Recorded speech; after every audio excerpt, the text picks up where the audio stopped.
সময়ের প্রয়োজনে, দেশের প্রয়োজনে, পরিস্থিতির কারণে শহীদ রাষ্ট্রপতি জিয়া রহমানকে একজন রাজনীতিবিদ হিসাবে আমরা দেখেছি। একজন রাজনীতিবিদের যেই কাজ, উনি একজন সৈনিক হয়েও তারপরে যখন উনি রাজনীতিবিদ হিসাবে আবর্তিত হলেন বা রাজনীতিবিদ হিসাবে উনি যখন কাজ শুরু করলেন, সেই সময় আমরা দেখেছি যে উনি ঢাকা শহরের ভিতরে বসে থাকেননি। একজন রাজনীতিবিদের কাজ হচ্ছে যেহেতু মানুষের জন্য রাজনীতি করা, মানুষের কাছে উনি ছুটে গিয়েছেন, মানুষের সাথে কথা বলেছেন, মানুষ সম্পর্কে জানতে চেয়েছেন, মানুষের সমস্যা বুঝতে চেয়েছেন, সেইভাবে উনি সমস্যা সমাধানের চেষ্টা করেছেন। উনি যে আদর্শ দিয়েছেন, যে 19 দফা দিয়েছেন, সেগুলোর মাধ্যমে উনি মানুষকে ঐক্যবদ্ধ করার চেষ্টা করেছেন, জাতিকে বিভক্ত না করে।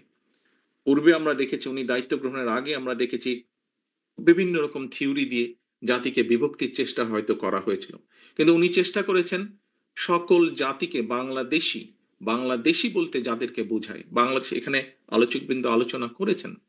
স্বাভাবিকভাবেই একটি দেশের মধ্যে বিভিন্ন ধরনের মানুষ থাকতেই পারেন, থাকাটাই স্বাভাবিক।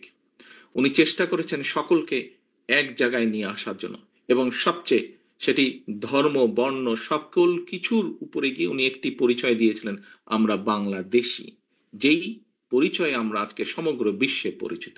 একজন রাজনীতিবিদ হিসেবে উনি সেটা করেছিলেন।